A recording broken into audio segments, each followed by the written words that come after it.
Combat Master Major Daniel Cross held up her file and laughed loud enough for 500 soldiers to hear. That's what they put in your record. He dropped it on the table like it meant nothing. Emily Carter didn't flinch, didn't speak, just stood there while the laughter spread across the field like a slow fire. She had heard that sound before. She knew exactly what it meant, and she knew exactly how it was going to end. If this is your first time here, welcome. Please subscribe to the channel and follow this story all the way to the end. Drop a comment and tell me what city you're watching from. I want to see how far this story has traveled. The evaluation roster went up at 05:30. Most soldiers didn't look twice at it. They already knew their names were on it. They had been preparing for months, sharpening their times, running longer distances, drilling their decision-making until it became reflex. The combat readiness evaluation at Fort Sentinel Ridge was not a formality. It was the most demanding performance assessment in the entire Special Operations training structure, and every man standing on that field understood what was at stake. Promotions, assignments, reputation. The kind of recognition that followed a soldier from one posting to the next and either opened doors or quietly closed them. Sergeant First Class Marcus Webb was the first one to notice it. He was standing near the equipment bay, checking the straps on his tactical vest when he glanced at the printed roster pinned to the board. He read the names the way he always did, scanning for the ones that mattered: the veterans, the instructors, the operators. Everyone already knew would push the numbers. Then his eyes stopped. He read the name a second time. Then a third. He pulled the roster off the board and walked it across the training field to where a group of senior operators were gathered near the timing station. "You all see this," he said. Sergeant Luis Garza took the paper without looking up from his bootlaces. Then he looked up. He read the name. He handed it to the man next to him without saying anything. Within 4 minutes, the paper had moved through 12 pairs of hands. Within 10 minutes, the whisper had crossed the entire field. Captain Emily Carter, 26 years old. Transferred in from a classified tactical development unit that most of the soldiers at Fort Sentinel Ridge had never heard of and couldn't find in any standard military directory. Female Special Operations Officer. No visible combat tour record in the shared database. No previous scores posted in the evaluation system. No reputation attached to the name that anyone on that field could verify. Just a name on a roster. Just a rank and a transfer order. And that was enough for the reaction to begin. Some soldiers were simply curious. They had worked alongside female officers before and held no particular opinion. Either way, they would watch the evaluation the same way they watched every other evaluation, looking at results, not at the person producing them. But that group was quieter than the others, quieter than the men who immediately started talking. Because the ones who started talking were louder. She come from some desk program. Classified unit, what does that even mean? Combat Master is in her record. Who authorized that designation? Probably a different standard. Probably a different test. The comments came from different directions, overlapping, building on each other, the way rumors always did in a place like this. Not from malice at first, just from the particular kind of skepticism that lived in competitive environments where everyone measured themselves against everyone else, and any unknown quantity was automatically a threat to the measurement. Major Daniel Cross heard the noise before he heard the name. He was standing in the observation area near the command table when Sergeant Garza approached him with the roster. Daniel was 43 years old. He had spent 19 years in special operations training and instruction. He was one of the most respected and most demanding evaluators in the program. Soldiers who passed under Daniel's assessment didn't question whether their certification meant something.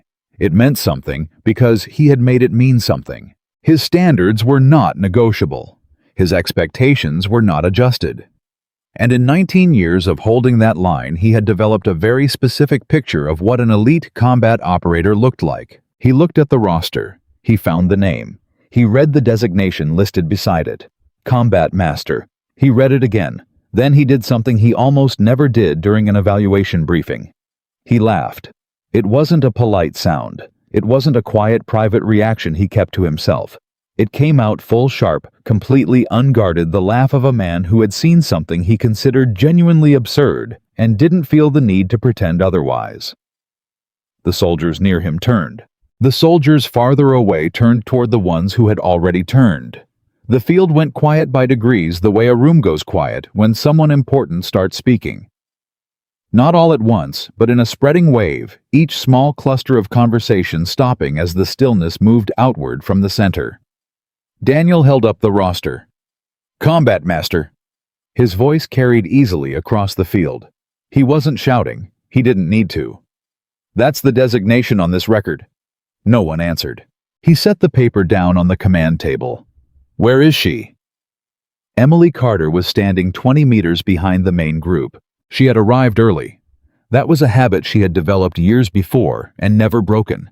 Arriving early enough to see the space before it filled with people, to understand the layout, to watch how others moved through it. She had her gear checked and her documentation in order before most of the other soldiers had finished their first cup of coffee. She had been listening to the noise move across the field for the last several minutes without turning toward it, because she already knew what was causing it. She had heard her name. She turned now. 500 pairs of eyes were on her as she walked toward the command table. She walked at a normal pace, not fast, not slow, not performing confidence and not suppressing it.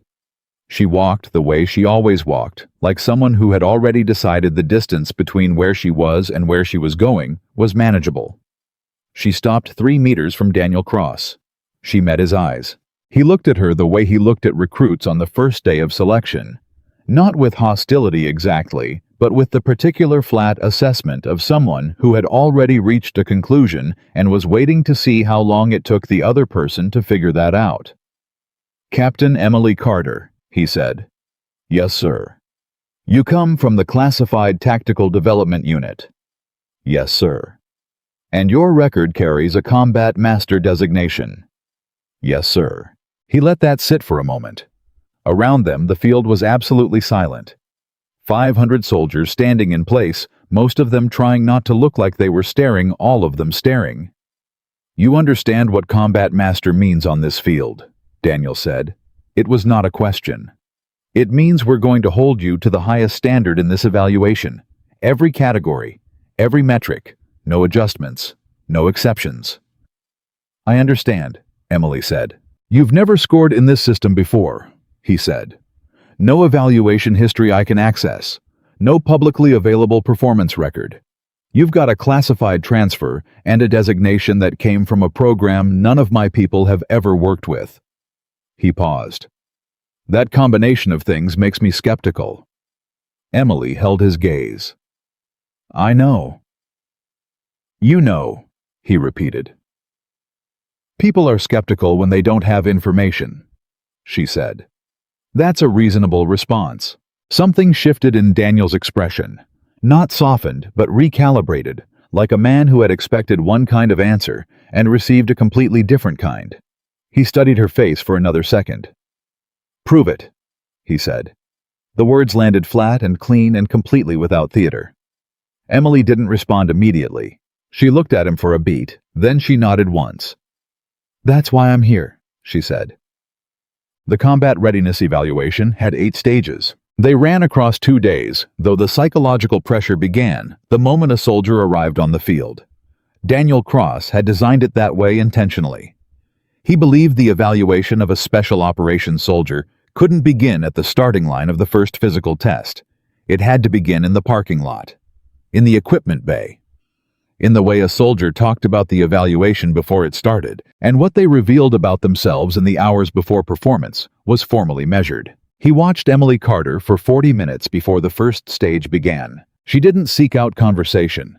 She didn't avoid it either when Sergeant Webb approached her near the timing station and introduced himself with the particular combination of casual friendliness and evaluation that experienced soldiers used when sizing up someone new. She responded naturally. She answered his questions without performing modesty or performing confidence.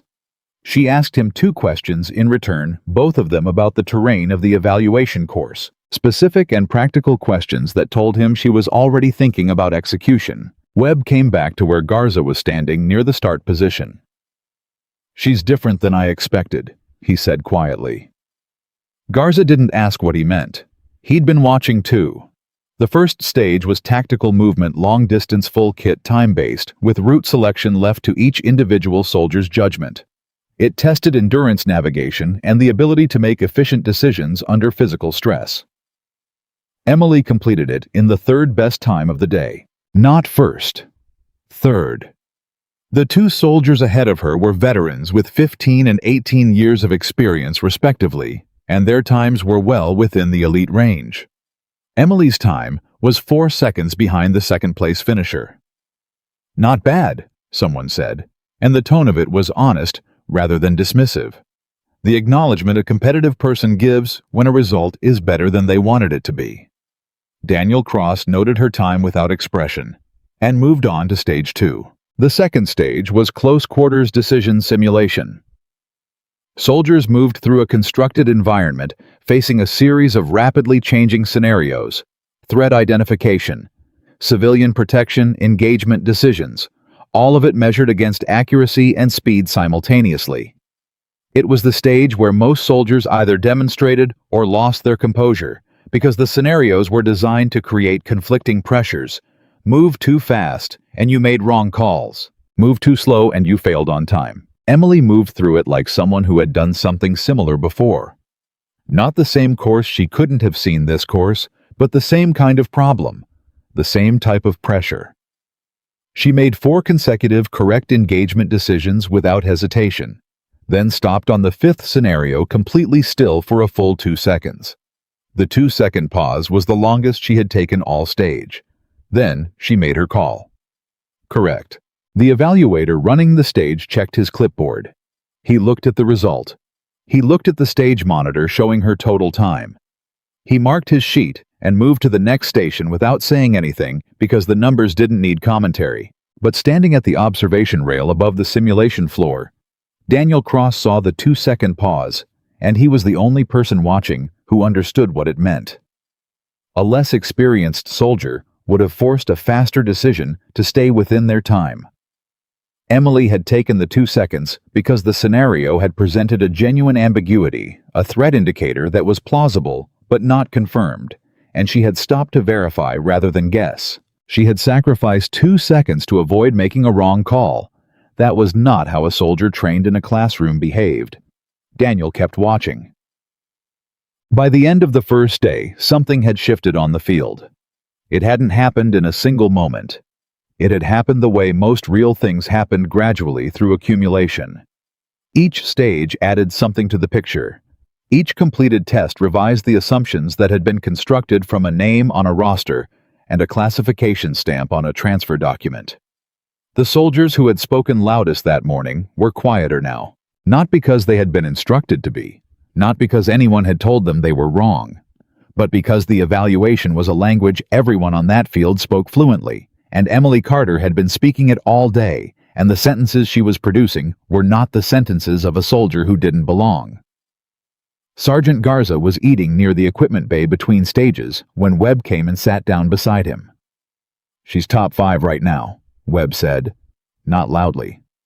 "I know," Garza said. "Cross is running harder scenarios in the afternoon block." "I know that too." Webb looked across the field to where Emily was reviewing her notes from the morning. "You think she knew this was going to happen? The reaction when she showed up this morning?" Garza considered that for a moment. "She showed up anyway," he said. "Does it matter if she knew?" Webb didn't answer that. He thought about it for the rest of the afternoon. Megan. The third stage challenge was leadership. Not leadership in an abstract sense, not a personality assessment or a verbal interview about decision-making philosophy. Actual leadership applied in real time under pressure.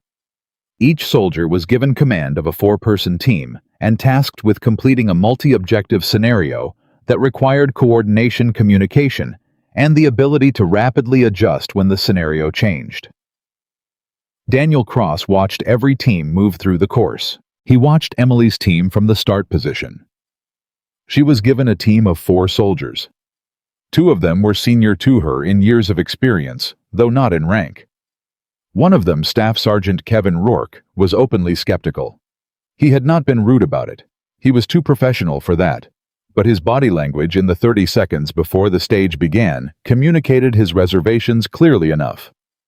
Emily noticed. She noticed everything. Before the starting signal, she turned to her team. "Rourke," she said, "you've done long-form leadership scenarios before." "A few," he said, flat, measured. "I want your read on the Western approach once we're past the second checkpoint," she said. "You'll have a better sight line than I will from your position. Trust your judgment on that call." Rourke looked at her for a moment. "Understood," he said. The scenario began. Within the first 3 minutes, the pre-planned route became unavailable, a standard disruption the evaluators used to test adaptability. Emily called the change before the disruption was fully implemented, pivoting the team's movement based on something she had seen in the terrain assessment she'd reviewed that morning. "How did you know that was coming?" The soldier on her left asked Specialist Dana Holt, 22 years old and in her second evaluation cycle. "I didn't know," Emily said, moving without breaking stride. "I planned for it." At the Western checkpoint, Rourke called the approach exactly as he'd been asked to. His read was correct. His call saved 30 seconds and avoided an exposure position that would have cost the team points. After the stage completed, Rourke stood at the edge of the evaluation area for a long moment. Then he walked toward the time station where Emily was recording results. "That was a good call," he said, giving me the Western side. Emily looked at him. "You had the experience. It would have been a waste not to use it." Rourke was quiet for a second. "I wasn't expecting that," he said. "I know," she said. That evening, Daniel Cross went through the day's data alone. He sat at the command table in the empty briefing room and laid out every score, every category result, every evaluator note from every stage Emily Carter had completed. He looked at the numbers for a long time. He had spent 19 years building a standard that he believed in absolutely. He had seen soldiers with impressive records fail when the evaluation tested what records couldn't capture. He had also seen soldiers with unremarkable records exceed every expectation when they reached a problem they had been built to solve. He picked up the sealed file that had arrived from the Classified Tactical Development Unit that afternoon. He was not authorized to open it yet. The protocol required the commanding officer to authorize disclosure after the evaluation was complete. Daniel had followed that protocol every time it had applied, because following protocol was part of the standard he held himself to. He set the file down. He looked at Emily's scores again. He had come into this evaluation knowing what he expected to find. 19 years had given him a pattern recognition he trusted completely, and the pattern he had seen when he looked at a 26-year-old female officer with a classified background and a designation she hadn't earned inside his system had told him one thing clearly. She doesn't belong here. The data in front of him was telling him something different. He sat with that for a long time. Outside, the field was quiet. The other soldiers had returned to their quarters. Tomorrow was the second day. The final day, the one that would produce the overall rankings and the formal combat readiness certification results. Daniel turned off the light and walked out. He didn't know yet what the sealed file contained. He didn't know yet what tomorrow was going to show him. But for the first time in 19 years, he went to sleep with a question he hadn't answered. And the question was not about Emily Carter. The question was about himself. There was a moment late in the first day's final stage that nobody recorded and nobody discussed afterward, but that every person present remembered with complete clarity. The final stage of day 1 was a combined stress assessment physical exertion, followed immediately by a precision marksmanship test designed to measure accuracy under physiological duress. The transition from movement to shooting was deliberately brutal. Your hands weren't steady. Your breathing wasn't controlled. Everything in your body was working against the mechanics required for accurate fire. Emily came off the movement course and moved directly to the firing position. The field was quiet. Her heart rate was visible in the pulse at her throat. Her first shot hit center. Her second shot hit center. Her third shot hit 3 millimeters left of center. She made a micro adjustment without pausing, without expression, without the visible internal negotiation most shooters went through when a shot went slightly off the brief reset, the recalibration, the moment of controlled frustration. She just adjusted. Like it was arithmetic. Shots 4 through 8 all hit within a 2-centimeter group around the center point. Specialist Holt, standing 20 feet away at the adjacent station, watched the target appear on the scoring monitor. She didn't say anything, but she looked at the target for 3 full seconds before she looked away. And Marcus Webb, who had been skeptical that morning and was recalibrating by afternoon, turned to the soldier standing next to him and said very quietly, one sentence, "Where has she been?" Nobody answered him, but it was the right question, and the answer was inside a sealed file that nobody in that room was authorized to open yet. The second day began before sunrise. Not officially, the evaluation wasn't scheduled to resume until 0600. But soldiers were moving through the base long before that, because nobody who cared about their performance slept well the night before the final day. They ran. They reviewed notes. They stood in groups of 2 and 3 talking through scenarios, pressure testing their own thinking, looking for gaps they hadn't filled. Emily was already on the field at 0510. She wasn't running. She wasn't reviewing notes. She was standing at the edge of the course boundary with a cup of coffee, not looking at anything in particular, and Specialist Dana Holt, who had arrived early for her own reasons, watched her from across the field and felt something she couldn't immediately name. It wasn't admiration exactly. It was closer to recognition, the feeling of watching someone do something you had seen done before, but better than you had seen it done. Holt crossed the field. "You sleep?" she asked. "Some," Emily said. Holt stood beside her. "I kept thinking about that target last night. Your grouping in the final stress stage." Emily looked at her sideways. "That wasn't normal," Holt said. Not as a compliment exactly. More like a statement of fact she needed to say out loud to make sense of it. "I've been working on my stress marksmanship for 8 months. My groups are still inconsistent." "How do you practice it?" Emily asked. Holt described her routine. The drills, the physical set she ran before going to the range, the timing structure she used to simulate the transition from movement to firing. Emily listened without interrupting. When Holt finished, Emily was quiet for a moment. "You're training the physical recovery," Emily said. "Getting your breathing down faster, stabilizing your hands quicker. That's the right goal, but it's one layer deep." "What's the other layer?" "Accepting that you're going to fire the first shot compromised," Emily said. "Not fighting the physiological state working inside it. The stress isn't going away in a real scenario. You have to shoot accurately while it's still happening, not after it settles." Holt thought about that. "That's a different frame entirely." "It took me a while to get there," Emily said. "Who taught you?" Emily looked out across the field. "A situation I didn't want to be in," she said. "The kind of teaching you don't sign up for." Holt didn't push on that. Something in the way Emily said it made her understand that the sentence had a border she wasn't supposed to cross. They stood there for another minute in quiet that wasn't uncomfortable. Then other soldiers started arriving, and the field filled with noise, and the second day began. Daniel Cross arrived at 5:55. He had not slept well either, though he would not have admitted it to anyone on that field, and the way he carried himself through the morning briefing revealed nothing.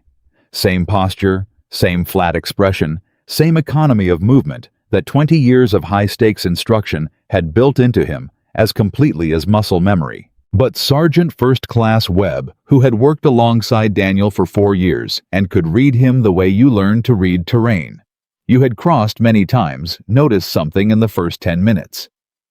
Daniel was watching Emily Carter differently than he had watched her the day before. Yesterday, the watching had been the watching of someone collecting evidence for a conclusion already reached. Today, it was something else. It was the watching of someone who had a question and was looking for an answer and didn't yet know what the answer was going to cost him.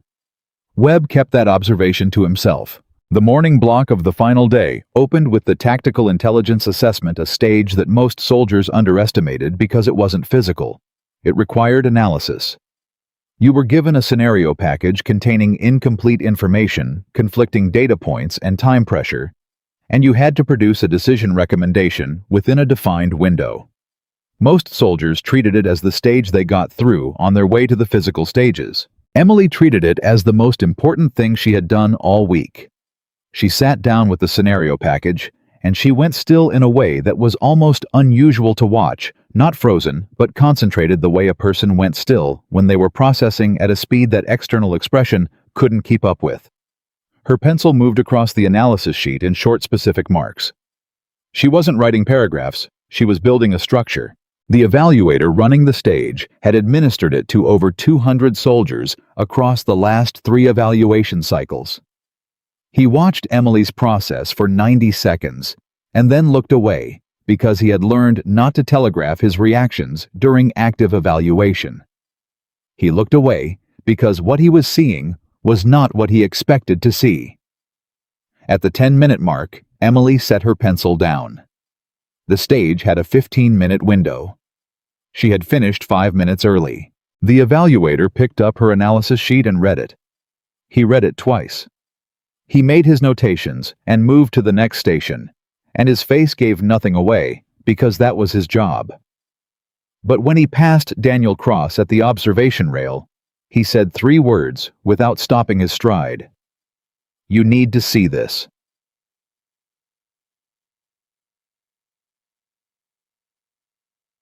Staff Sergeant Kevin Rourke had spent the night thinking about the Western approach call. Not because it was complicated, it wasn't. Emily had given him the Western sector responsibility, he had made the right read, and the team had benefited. That was the whole story of it. And in isolation, it should have been a minor thing. A competent team leader delegating appropriately, a team member executing well. But Rourke kept returning to it because of the way it had been done. He had been skeptical. He had not hidden that skepticism particularly well. And Emily had walked up to him 30 seconds before the scenario began, looked him in the eye and given him a specific responsibility in a specific location, not as an attempt to win him over, not as a performance of inclusive leadership, but because she had assessed his capability accurately and decided the most efficient use of that capability was in the Western sector. She hadn't tried to address his skepticism. She had simply made use of what he was good at. And in doing so, she had, without a word about it, answered every reservation he'd brought to that starting line. Rourke thought about the soldiers he had served under. The ones who had managed his doubt badly, who had either ignored it or tried to argue it away. And the rare few who had done what Emily did, which was make the doubt irrelevant by demonstrating the kind of judgment that didn't require defense. He found her at the hydration station between morning stages. "I want to ask you something," he said. "Go ahead," Emily said. "The Western sector assignment yesterday, you knew I was skeptical." "Yes." "You didn't address it." "No." "Why not?" Emily considered the question with what appeared to be genuine seriousness rather than a quick, polished answer. "Because addressing it directly would have made the next 20 minutes about me and you," she said. "And the mission didn't have room for that." Rourke nodded slowly. "Most leaders I've worked with would have tried to win me over first." "Winning you over first takes time you don't always have," Emily said, "and it puts you in the position of defending yourself before you've done anything. I'd rather just do the thing." Rourke was quiet for a moment. "Where'd you learn that?" The corner of Emily's mouth moved slightly. "The hard way," she said. He almost asked what that meant. Then he decided it didn't matter how she'd learned it. It mattered that she had. "Fair enough," he said. The midday break came with rankings posted. The evaluators didn't post full numerical rankings during the assessment that came with the final certification results. But they posted a summary tier placement after the morning block of the final day, a standard practice designed to give soldiers a performance orientation heading into the afternoon. Emily Carter's name was in the top tier. Not top 5 top tier, which covered the highest-performing segment of the entire evaluation cohort. In a group of over 500 soldiers, the top tier contained roughly 30 names. The field absorbed this information in the particular silence that falls over a competitive environment when something unexpected becomes undeniable. Marcus Webb looked at the board and then looked at Garza. "She's been doing this for a day and a half," Webb said. "No posted history, no evaluation precedent in this system, first time through top tier." "I see it," Garza said. "I said some things this morning that I'd like to take back," Webb said. "We all did," Garza said. "The question is what you do with that." Webb looked across the field to where Emily was standing near the analysis station, reviewing her morning notes with the same calm focus she had brought to every stage. "I haven't had a conversation with her," he said. "I made about 6 judgments before she completed a single stage." "Based on what?" "A transfer order and a name." "That's how it goes sometimes," Garza said. "It shouldn't." "No," Garza agreed. "It shouldn't." Daniel Cross was called to a private briefing with the commanding officer at 1300. Colonel Harriet Voss was not someone who called private briefings without a specific purpose. She had run Fort Sentinel Ridge for 3 years, and her management style was characterized by an almost uncomfortable directness.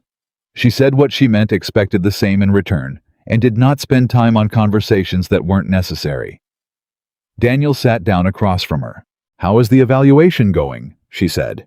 It wasn't a real question. "Competitive field," Daniel said. "Several strong performers in the top tier." "Captain Carter," Voss said. Daniel said nothing. "I'm going to authorize the release of her classified service record after the final stage concludes," Voss said. "Per protocol, you'll have access along with the senior evaluators." "I'm aware of the protocol," Daniel said. Voss looked at him steadily. "I want to ask you something. Daniel and I want a straight answer." "Always." "When you laughed this morning, yesterday morning, when you picked up her file and laughed in front of 500 soldiers." She paused. "What was that about?" Daniel held her gaze. Her designation seemed inconsistent with her available record. "Her available record," Voss repeated. "The unclassified portion, yes. And the designation itself, Combat Master. In your experience, that designation is held by soldiers with what profile?" Daniel's jaw moved slightly. "Experienced male operators primarily. High tour count. Extended time in theater." "Primarily," Voss said. "Yes." "So when you saw a 26-year-old female officer with a classified background and that designation, you laughed." The word sat between them. "Yes," Daniel said. Because he was not the kind of man who lied when the evidence was this clear. Voss let the silence extend for 3 full seconds. "After the final stage," she said, "you're going to read that file. And I want you to think carefully about what you're going to say to this cohort afterward." She picked up her pen. "That's all." Daniel stood. He was almost to the door when Voss spoke again. "She's going to place in the top 3, she said. Not as a prediction, as information. I've been reviewing the stage data. You should be prepared for that." Daniel nodded once and left. He stood outside the briefing room for a moment, with his hand not quite touching the doorframe. Top 3. In an evaluation he had designed. The afternoon block of the final day contained the 2 highest weight stages. The first was an extended tactical leadership scenario, more complex than the previous day's version, longer in duration, with a larger team and a greater number of decision points. It was the stage Daniel Cross had personally constructed as the capstone of the evaluation. The one he believed most accurately separated genuine leadership capability from the performance of leadership capability. Emily was assigned a team of 8 soldiers. The team included Rourke Webb and Holt, 3 people who had come into this evaluation with completely different starting positions regarding Emily Carter, and who had arrived at the afternoon of the final day at completely different places than where they had begun. The scenario launched. The first disruption came at the 3-minute mark, a change in the threat environment that invalidated the original approach route and required immediate team reorientation. Emily didn't stop. She called the pivot in 4 words: East track, maintain intervals. The team moved. No hesitation. No cluster of confusion at the transition point that slowed the cohesion of the unit. Webb moved with the team and felt something click into place, the particular sensation of being well led, which was different from following a leader you respected, and different again from following a leader you trusted. Being well led felt like your own capabilities had expanded, like the environment around you had become slightly more navigable than it had been before. He focused on his task and let himself be part of the system. The second disruption came at the 7-minute mark, a simulated casualty, requiring 2 team members to alter their roles mid-mission. Emily made the reassignment in 11 seconds. She didn't ask for volunteers. She assessed the team's current positions and made the call based on capability and proximity, which was the right call, and everyone on the team knew it was the right call the moment it was made. At the 11-minute mark, the scenario introduced a complication that Daniel Cross had designed specifically for this evaluation cycle, a decision point where the technically optimal mission outcome required a choice that created risk for one team member, and the protective choice for that team member created a less optimal mission outcome. It was a dilemma with no clean answer. Every other team had resolved it in one of 2 ways: prioritize the mission or prioritize the person. Both were defensible. Both had costs. Emily stopped for 4 seconds. 4 seconds was a long pause in an active scenario. The evaluator watching her team noted it. Then Emily called a third option that the scenario hadn't listed as an available resolution: a restructuring of the team's formation that distributed the risk across 3 members, rather than concentrating it in one, reducing the individual exposure while maintaining mission parameters within acceptable range. The evaluator looked at his scenario document. The third option was technically available. It wasn't in the briefing materials because it required a level of real-time tactical creativity that the stage designers hadn't expected most participants to reach. He marked his sheet. At the final objective, Emily stepped back. Not physically. She was present, she was directing. But she gave the final execution to Rourke, who had the best sightline and the most relevant experience for the closing movement. She had done her job. Her job at that moment was not to be visible. Her job was to put the right person in the right position. The scenario concluded. The team stood together at the completion marker. Webb looked at Rourke. Rourke looked back. Neither of them spoke. But something had been communicated. Shutta! Daniel Cross watched the debrief data come in from the afternoon stage. He watched it the way a man watches something that is confirming what he already knew was coming, but that is more complete than he had prepared himself for. Emily's leadership scores were the highest in the evaluation. Not top tier. Highest. In 19 years, Daniel had seen 3 soldiers score at that level on the leadership stage. 3. He knew their names. He knew their subsequent careers. 2 of them had gone on to command positions that were not publicly discussed. 1 had been killed in an operation that was not publicly acknowledged. He picked up his pen and set it down again without writing anything. Around him, the evaluation staff was completing their documentation, moving through the post-stage process with the quiet efficiency of people doing a job they knew well. Nobody addressed him directly. They could feel something in the room without being able to name it, the particular atmospheric pressure of a man reckoning with something privately. Colonel Voss came in at 16:45. She didn't say anything about the leadership scores. She placed the sealed file on the table in front of Daniel and said, "The final stage begins in 40 minutes. You have time to read it." She left.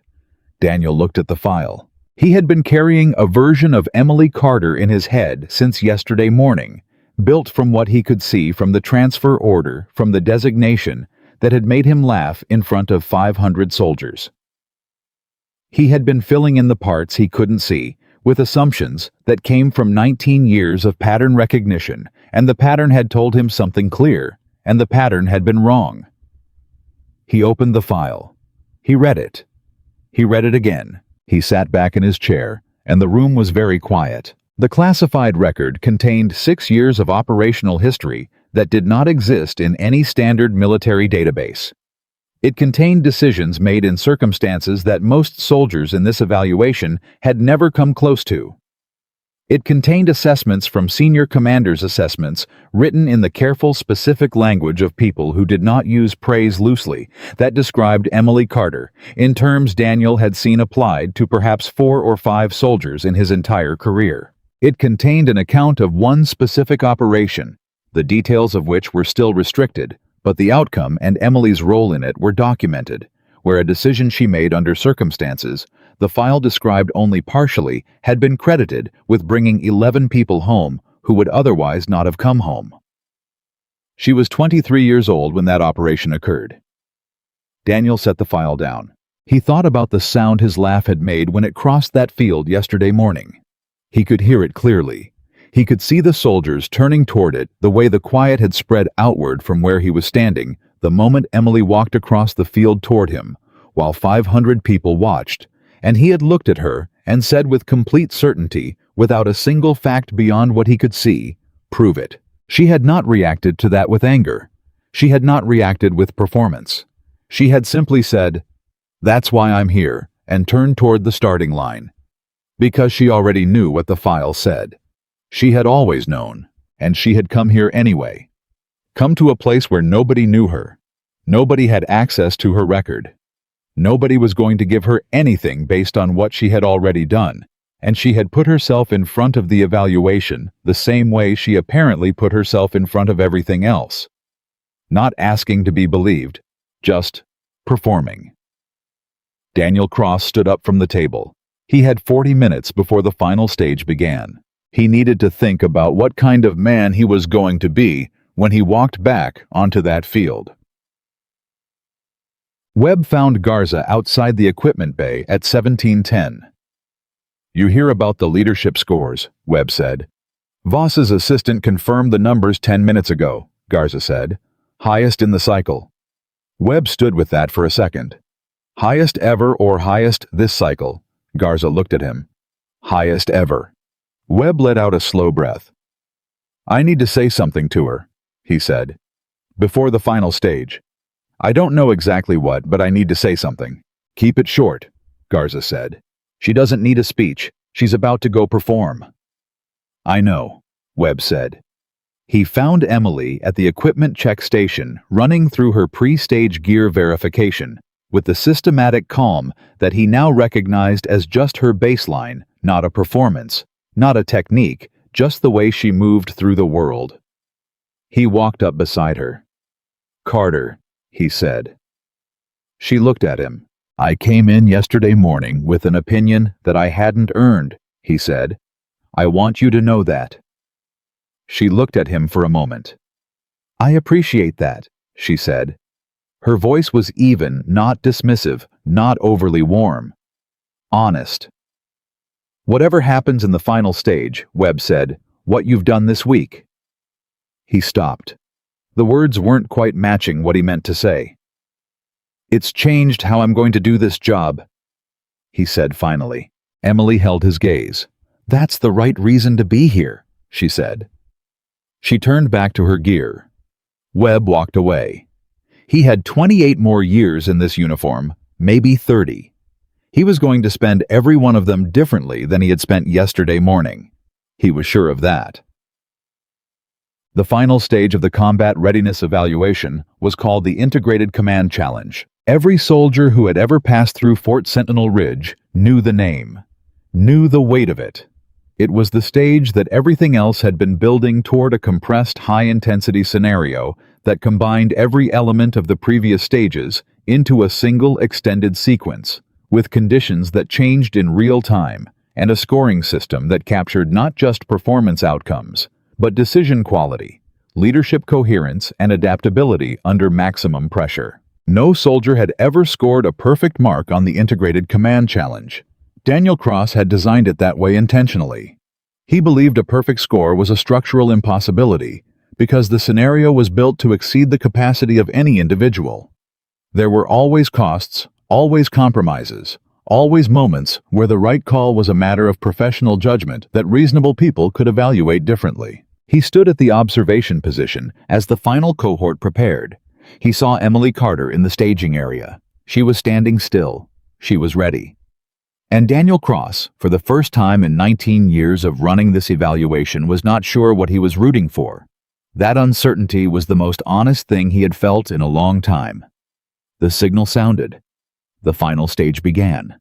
The signal sounded at exactly 1800 hours, and the field became a different place. Not louder, actually. Quieter in the way that a room goes quiet when everyone in it understands that what is happening now is the thing that actually matters. The conversation stopped. The movement stopped. Every soldier who was not in the active cohort moved to the observation positions, and the ones who had completed their own final stages stood alongside the ones who hadn't, because there was something happening on this field that nobody wanted to miss. 500 people watching, one woman at the center of it.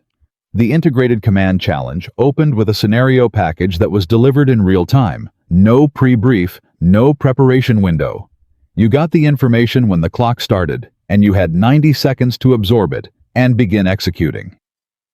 90 seconds was enough time for a soldier who was already thinking. It was not enough time for a soldier who needed to settle themselves before they could think. Emily read the package in 45 seconds. The evaluator assigned to her staging position noted the time without expression. She looked up from the document, and she was already moving. The first sequence of the Integrated Command Challenge was solo a rapid decision navigation problem that required the soldier to make 11 independent calls in a compressed time window, each one building on the outcome of the previous one. Errors compounded. A wrong call in minute 2 didn't just cost you points for minute 2. It reshaped the environment you were operating in for minutes 3 through 7, and the soldiers who understood that coming in performed differently than the ones who learned it during the stage. Emily's first call was conservative. Not slow conservative. Precise. She chose the approach that protected her decision-making flexibility going forward over the approach that maximized speed in the immediate window. It cost her 4 seconds against the aggressive option. She made it back in 90 seconds. Because by the third decision point, the soldiers who had taken the aggressive opening were managing the consequences of choices that had narrowed their options, and Emily's protected flexibility had opened pathways that weren't available to them. Garza was watching from the observation rail. He had been in this evaluation system for 11 years. He had watched hundreds of soldiers move through the Integrated Command Challenge. He understood its structure as well as anyone outside the design team. He watched Emily's decision sequence and said nothing for 2 minutes. Then he turned to the soldier beside him, a veteran sergeant named Park, who had placed in the top tier the previous cycle, and said very quietly, "She's seeing 3 moves ahead." Park watched for another 30 seconds. 4, he said. At the 8-minute mark, the scenario introduced its first major disruption. This was standard. The Integrated Command Challenge always shifted the operational environment at a predictable interval, because Daniel Cross believed that a soldier's response to expected disruption revealed as much about their capability as their response to genuine surprise. If you knew a change was coming and still struggled to adapt when it arrived, the problem wasn't information. The problem was deeper. The disruption restructured the mission objective. What had been a search and secure scenario became a search and extract, which changed the movement requirements, the team positioning priorities, and the time constraints simultaneously. Soldiers who had committed mentally to the original objective structure, who had been executing against a picture in their head, had to let go of that picture and rebuild a new one under active time pressure. 2 soldiers in Emily's observation cohort visibly stiffened when the disruption hit. Emily didn't stiffen. She said out loud, to no one in particular, "Okay, different problem." And she started solving it. Holt was standing near the timing station and heard her say it. 2 words. A complete reframe of the situation, delivered without distress, without the performance of calm that wasn't real. Just the actual functional calm of someone who had trained themselves to treat disruption as information rather than threat. Holt made a mental note of it. She was going to carry that sentence with her for a long time. Different problem. Not a worse problem. Not an unfair problem. Different problem. Which meant it had a different solution. And finding that solution was the task. And the task was manageable. Daniel Cross moved along the observation rail to a position where he could see Emily's stage clearly. He had been watching all of the final stage performers. That was his job. He did not allow himself to focus disproportionately on any single soldier during the assessment. The evaluation required him to be a fair witness to all of it, and fairness was a discipline he had practiced for 19 years. But his eyes kept returning to Emily Carter. Not because she was the most dramatic performer on the field. She wasn't. There were soldiers in the final cohort who moved faster, who were louder in their decision-calling, who produced the kind of visible intensity that drew the eye automatically. Emily didn't produce that kind of performance. She produced something that was harder to look away from once you had learned to see it. At the 11-minute mark, she hit the first team integration sequence, the point where the solo phase of the Integrated Command Challenge ended, and a 4-person team was added to the active scenario. The team wasn't the same team she had worked with in the afternoon leadership stage. These were soldiers she had not worked with during the evaluation. Strangers in the operational sense. She had 40 seconds to brief them. Daniel watched the briefing. He had watched this moment hundreds of times. The way a soldier managed the transition from individual execution to team command was one of the most revealing moments in the entire challenge. Under time pressure with new people, after 45 minutes of active cognitive load, this was where the mask came off. This was where you found out who a person actually was when the situation required them to be their most effective self and gave them almost nothing to work with. Emily used 32 of her 40 seconds. She gave each person one clear responsibility. 1. Not a list of contingencies. Not a detailed operational brief. One primary responsibility that each soldier could hold in their head clearly and execute without second guessing. Then she told them one thing about herself. I'll take the calls that cut across your sectors. Everything in your sector is yours. 8 seconds of silence before the sequence launched. Then one of the new team members, a sergeant named Torres, who Daniel knew as a skeptic in a different sense than Rourke had been. A skeptic born of experience rather than assumption, looked at Emily and said, "You've done this before." Not a question. "Different version," Emily said. "How different?" "Higher stakes," she said. And the way she said it closed the conversation completely because the tone wasn't boastful. It was simply honest. And Torres recognized honesty when he heard it because he was a man who had been in high-stakes situations himself, and he knew what it sounded like when someone wasn't performing the claim. "Understood," Torres said. The sequence launched. The team moved through the integration phase with a coherence that surprised the evaluators. New teams were almost never this clean. The friction of unfamiliarity, the small miscommunications, the overlapping decisions, the moments where two people tried to solve the same problem simultaneously because they hadn't yet learned each other's tendencies, that friction was a predictable feature of the integration phase, and the evaluators accounted for it in their scoring. Emily's team was not producing that friction. It wasn't that they moved perfectly. They didn't. Torres made a call at the 14-minute mark that cost the team a positioning advantage. A call that was reasonable, given the information he had, and wrong given the information Emily had, and the cost was real. But Emily absorbed the cost without address. She didn't correct Torres. Publicly, didn't signal to the evaluators that the error was his, just redirected the team's movement to compensate and moved forward. Torres noticed. He made up the time he'd cost the team in the next sequence by pushing harder than the scenario technically required. Not because Emily asked him to, because he understood what she had done, and he responded to it the way a professional responded to being treated with professional respect. Holt was watching from the observation rail and saw all of it, the error, the compensation, the unspoken exchange of accountability that moved between Emily and Torres like a current. "She's not protecting herself," Holt said to Garza, who had moved along the rail to stand beside her. "She's protecting the team." "Best leaders always do," Garza said. "I know," Holt said. I just haven't seen it this clearly before. At the 18-minute mark, the scenario twisted. This was the moment Daniel Cross had built the integrated command challenge around not the stated climax of the scenario, but the hidden climax, the one that arrived slightly before the soldier expected the hardest challenge, and therefore caught them in a moment of slightly reduced guard. Timing, he had always believed, was not just a tactical variable. It was a psychological one. The twist was this.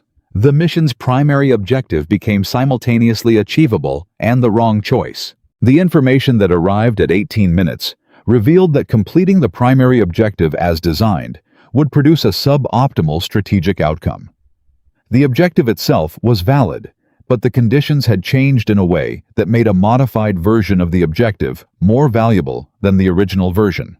The soldier had to recognize this, decide to alter their objective mid-execution, and justify that decision to an evaluator in real time while their team continued to operate. Most soldiers didn't catch it. Not because they lacked intelligence, because catching it required holding two simultaneous frames, the execution frame and the strategic assessment frame, and sustaining both under time pressure was genuinely extraordinarily difficult. The soldiers who missed it weren't failing. They were human. The soldiers who caught it were extraordinary. Emily stopped at 18 minutes and 4 seconds. Her team kept moving. She had structured their responsibilities well enough that they could sustain execution without her active direction for a short window. She said to the evaluator beside her, "The primary objective is a trap." The evaluator's expression didn't change. "Explain." "The updated environmental data changes the value calculation," Emily said. She was talking fast but clean, no stumbling, no circling. "Completing the original primary objective will secure the position we were assigned to secure, but the position's strategic value has been downgraded by the new information. We'd be executing the right operation in the wrong context. The better outcome is a modified objective that captures 60% of the original value while setting up the follow-on operation for a significantly higher return." The evaluator looked at his scoring document. He made a mark. "Request to modify objective approved," he said. Emily turned back to her team. "Change of plan," she said. "I'll explain as we move." Torres looked at her sharply. "Modify how?" "We're taking the eastern support position instead of the primary hold," she said. "I know that's not what we briefed. Here's why." She gave him the 30-second version of the analysis she'd just delivered to the evaluator. Torres processed it for 2 seconds. "That's right," he said. "That's the correct call." "Move," Emily said. They moved. On the observation rail, the silence had become something physical. 500 soldiers watching an evaluation they had all participated in, many of them multiple times, and what they were seeing was not what they expected to see, not a technical performance, not an impressive set of scores, but something that was harder to quantify and harder to look away from. Webb had been standing in the same position for 22 minutes without moving. He was thinking about something Emily had said to him before the final stage, and he was thinking about it now, because it was showing itself in real time in a way that made it impossible to think about anything else. That's the right reason to be here. He had understood it as a response to his apology, as something generous and clean that she'd offered him to end the conversation. He understood now that it was something more precise than that. It was a description of what she was doing. Why she had come to Fort Sentinel Ridge with a classified record she couldn't show into a room full of people who were going to judge her on what they could see. She wasn't here to prove she was better than anyone. She wasn't here because she needed the certification to confirm what she already knew about herself. She was here because this was where she could be useful. That was the reason. That was all of it. Webb looked at the field and felt something shift in the way he understood his own career. Not a small shift. The scenario entered its final sequence at the 24-minute mark. This was the section that separated top-tier performers from everyone else, a cascading series of decisions that arrived faster than any single previous decision point in the challenge requiring the soldier to triage, prioritize, and execute simultaneously, while managing a team that was now operating at the edge of their capacity. Emily's team was running hard. Torres had taken a minor physical setback. Nothing that removed him from the scenario, but something that reduced his speed by a meaningful margin, and that reduction had effects on the team's position and timing that Emily had to compensate for in real time. She compensated. She redistributed the team's positioning in 11 seconds, covering Torres's reduced contribution with a restructuring that spread the load without exposing any single team member to disproportionate risk. Torres, moving slower than he wanted to, watched her make the adjustment. He felt something that was difficult to name, something between relief and something sharper, more lasting. He had served under commanders who would have noted his reduced speed as an individual performance issue. He had served under commanders who would have compensated for it in ways that made it visible, that signaled to everyone present that Torres was the weak point in the current sequence. Emily had compensated for it in a way that made it invisible. Not for his sake, for the team's. But the effect on Torres was the same. He pushed through the final sequence harder than he had pushed through anything all day. The team crossed the final objective marker at 29 minutes and 41 seconds. The evaluation clock stopped. The field went quiet in a different way than it had gone quiet before. This was not the quiet of shock or the quiet of attention. This was the quiet of people who had just witnessed something and were still catching up to what it meant. Garza looked at the time on the stage monitor. He looked at the scores that were beginning to populate the evaluator's board. He had been in this system for 11 years. He knew the numbers that meant something and the numbers that were ordinary. He looked at the leadership integration score. He looked at the decision modification score from the 18-minute mark. He looked at the overall time. He said nothing for a full 30 seconds. Then he said to no one in particular, "She just broke 3 category records." The statement moved through the observation rail in a wave, each person turning to the person beside them and passing it along, and the wave moved all the way across the field and reached Daniel Cross, who was standing at the far end of the observation structure with the sealed file in his memory, and Emily Carter's scores in front of him, and 19 years of a standard he had built and defended and believed in absolutely. He looked at the numbers. He did not move for a long time. The evaluators were completing their documentation. The stage was officially closing. The soldiers who had participated in the final cohort were moving through the post-stage process gear check debrief queue documentation. Emily was standing at the completion marker. She was not celebrating. She was not scanning the observation rail for reactions. She was standing with Torres and the other 2 team members, and she was talking to Torres specifically, and Daniel was too far away to hear the words, but he could see Torres's face. Torres was a 37-year-old combat veteran who had been in this uniform since he was 18. He had done things in those 19 years that had cost him things he didn't talk about, and built him into a man who did not display emotion on professional terrain as a matter of practice and principle. He was nodding at what Emily was saying, and his face was doing something that it clearly was not accustomed to doing, and the something it was doing was the face of a man who had been seen accurately and treated accordingly, and was not entirely sure how to hold that. Daniel watched Torres's face, and he understood something that the sealed file had started, and this moment completed. He had been asking the wrong question since yesterday morning. The question was never whether Emily Carter belonged on this field. The question, the one that had been sitting under everything, the one that the scores and the file and 19 years of standards had been building toward, was what it said about him that he had laughed. Not what it said about her. What it said about him. Colonel Voss was at the command table when the final scores were confirmed. She looked at the numbers for a moment. Then she called Daniel Cross. He stood across the table from her. "Top score overall," Voss said. 3 category records. Leadership integration score that has no precedent in the evaluation history. She looked at him. "You designed this evaluation, Daniel." "Yes," he said. "How does that feel?" He was quiet for a moment. "Like I built something that worked," he said, "and I almost disqualified the person it was built to find." Voss held his gaze. "Almost," she said. Almost, he agreed.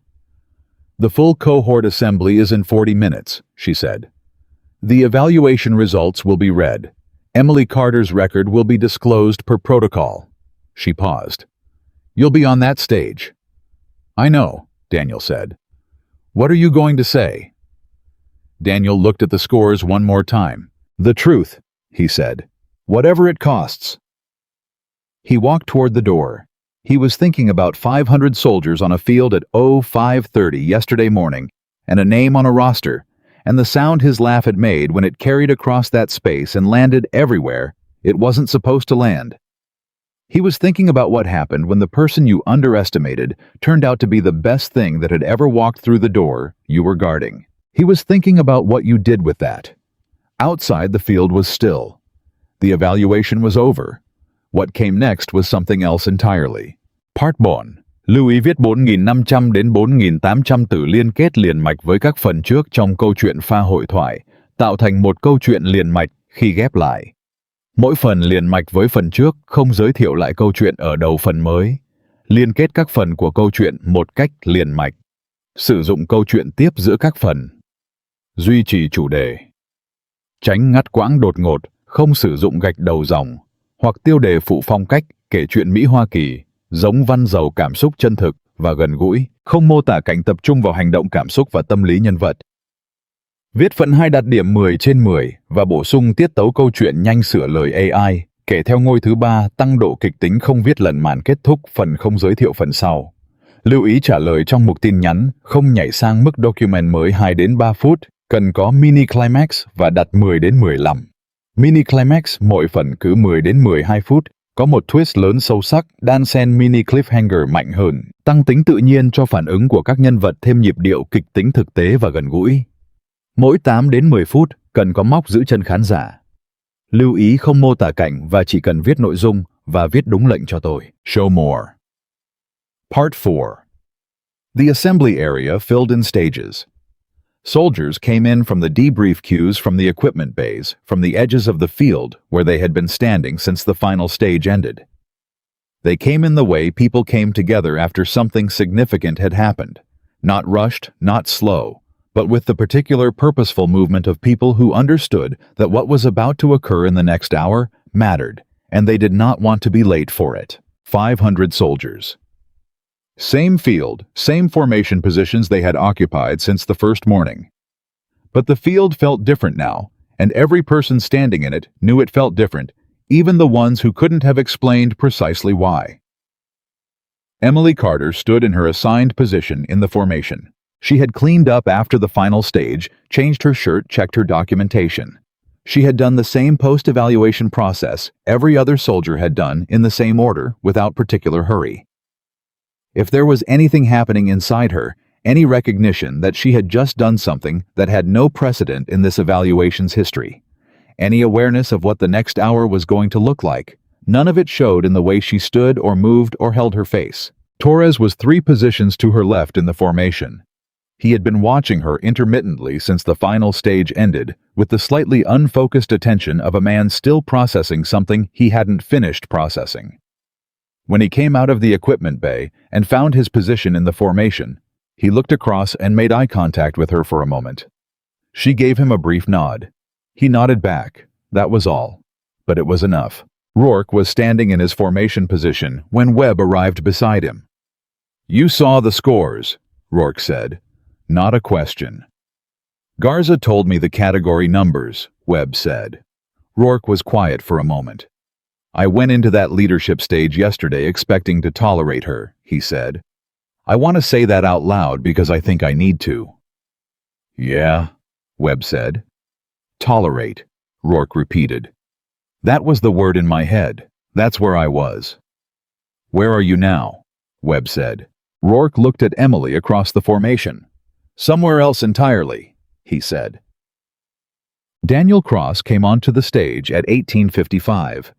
He walked the way he always walked, straight, clean, economical. He took his position at the front of the assembly area, and he looked out at 500 soldiers standing in formation, and for a moment he didn't speak. That moment was unusual. Daniel Cross did not hesitate before speaking. He never had. In 19 years, his delivery had been one of his signatures. Clear, immediate, no wind-up. Soldiers who had been through his evaluations remembered his voice as something that arrived before you expected it, sharp and fully formed. The 3 seconds of silence before he spoke landed differently than his words usually did. Every soldier in that formation felt it. Then he spoke. "Captain Emily Carter, front and center." Emily moved out of the formation and walked to the front of the assembly area. She stood before 500 people with the same posture she had carried since the moment she arrived at Fort Sentinel Ridge. Not rigid, not loose, just present. Fully and completely present in the way that certain people managed to be the kind of presence that wasn't performed and therefore couldn't be mistaken for performance. Daniel looked at her. "The combat readiness evaluation is complete," he said. "Final scores have been confirmed by the evaluation panel and reviewed by the commanding officer." He paused. "Captain Carter has posted the highest overall score in this evaluation cycle." The formation was absolutely still. "She has also posted the highest leadership integration score in the evaluation's 12-year history." The stillness deepened. "And she has broken 3 individual category records, 2 of which have stood for 7 years." Nobody moved. Nobody spoke. 500 soldiers absorbing a set of numbers that the field had felt building toward for 2 days. But that sounded different when stated aloud and official. Daniel took 1 step forward. "Before I read the full evaluation results," he said, "I have something to say that is not part of the official evaluation record. It is personal, and it is overdue." The formation waited. "Yesterday morning," Daniel said, "when I saw Captain Carter's name on the evaluation roster and her classification on the transfer order, I picked up that roster, and I laughed." He did not lower his voice. He did not make it easier than it was. "I laughed in front of 500 soldiers. I used a designation. She had earned a designation this program awarded as the material for a public joke, and I directed that joke at her personally." The field was completely silent. "That was wrong," Daniel said. "It was not a lapse in judgment. It was a demonstration of bias that I carried into this evaluation before a single stage had been run. Bias based on what I could see, age, gender, a transfer from a program I wasn't familiar with, and not on any evidence of capability or incapability." He looked directly at Emily. "Captain Carter, I owe you a direct apology. In front of this cohort." Emily held his gaze. "You came to this evaluation and you performed at a level that has no precedent in this system," Daniel said. "You led teams of soldiers who came to this field skeptical of you, and you did not address their skepticism with argument or with ego. You addressed it with execution, and in doing so you changed something not just in the scores, but in this room." He paused. "I was the loudest skeptic on this field. I want this cohort to hear me say clearly I was wrong." The silence after that sentence lasted a full 4 seconds. Then Daniel Cross did something that no one in that formation had ever seen him do. He stood at attention in front of Emily Carter and gave her a formal salute.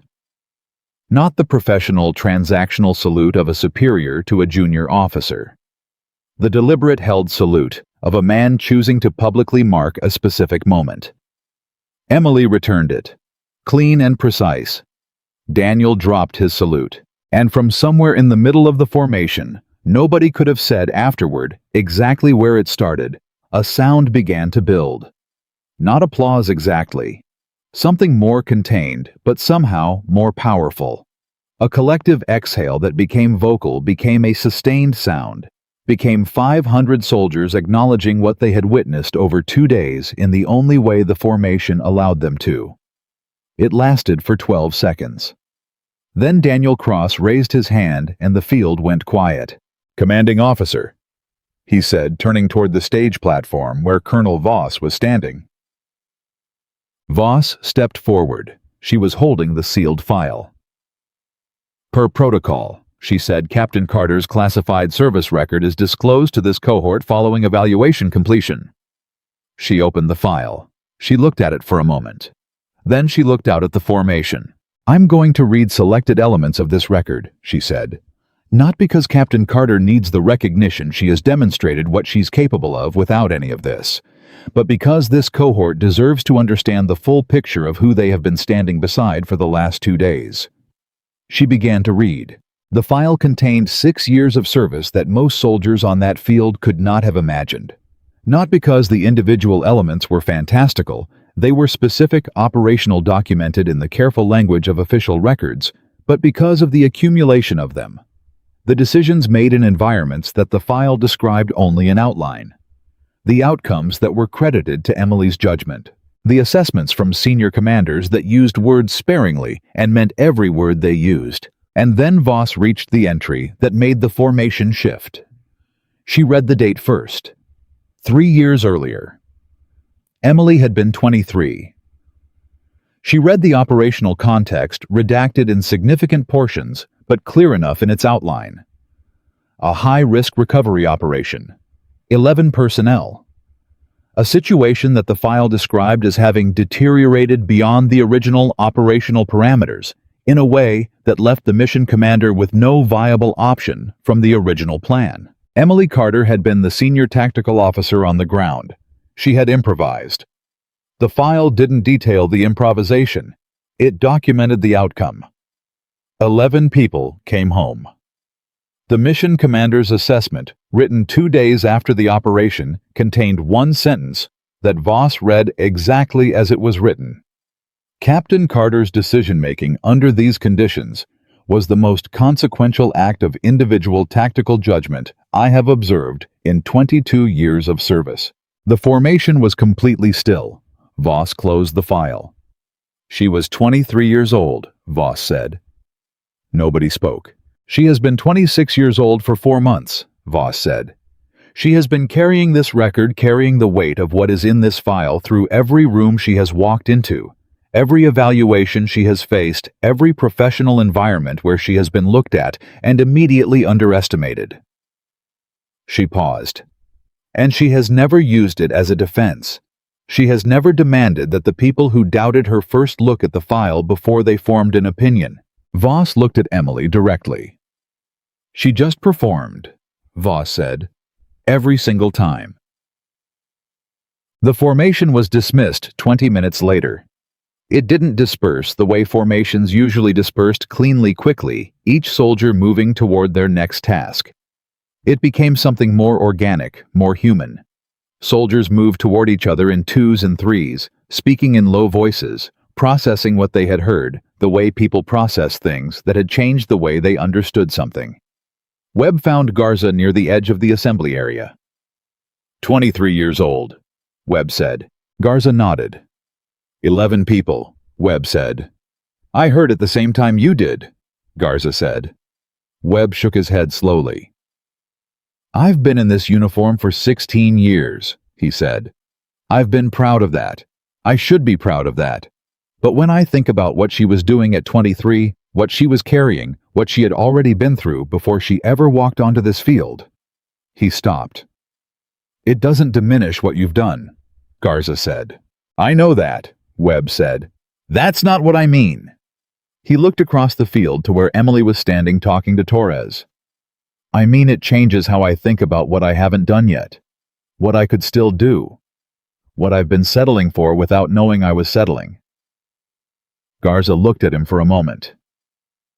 That's the right thing to take from it, he said.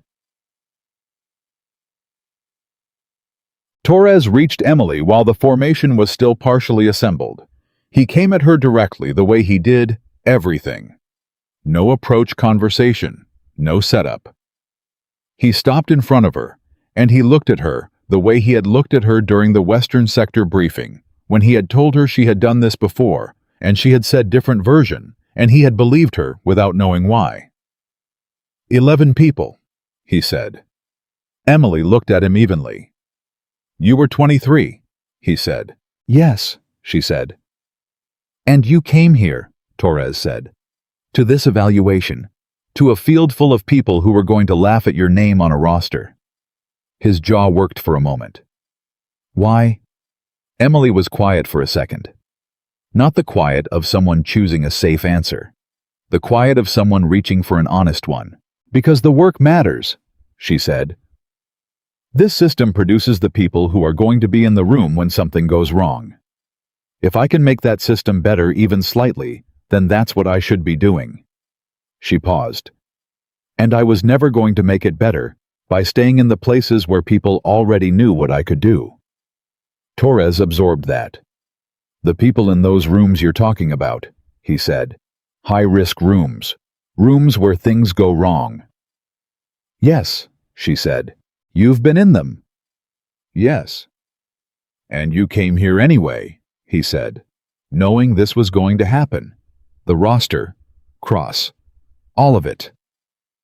I've walked into harder rooms, Emily said. Torres was quiet for a long moment. Then he said something that surprised him as he said it because he had not planned to say it, and he was not a man who spoke without planning. I would go into a hard room with you, he said. I want you to know that. Emily looked at him, and something in her expression shifted by a degree not softened exactly, but something in the specific quality of her attention changed the way a room changes when a window opens. Thank you, she said. That means something. Good, Torres said. And he walked away because he was not a man who extended emotional moments longer than they needed to be, and that one had been exactly long enough.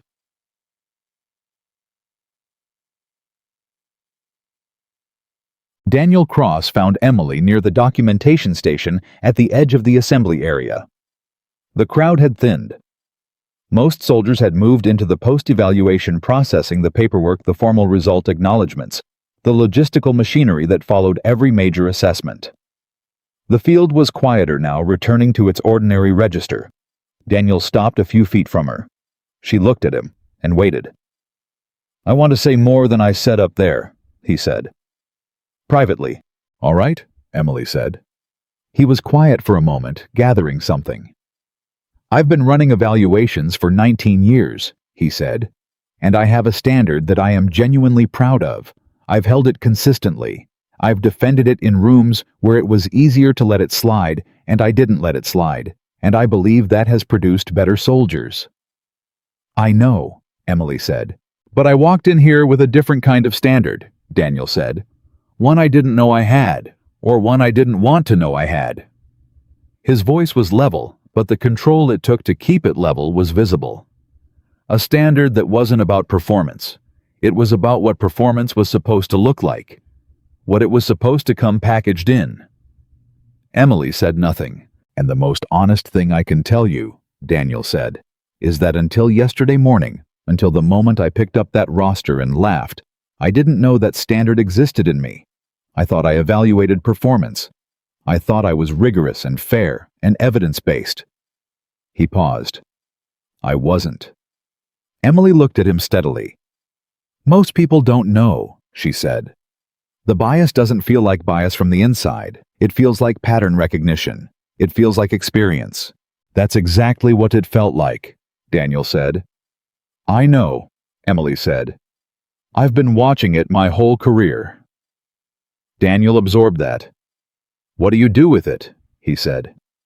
People like you who are watching it, who keep walking into rooms where it's operating. What keeps you? He stopped, uncertain how to finish the sentence. Moving forward, Emily said. Yes.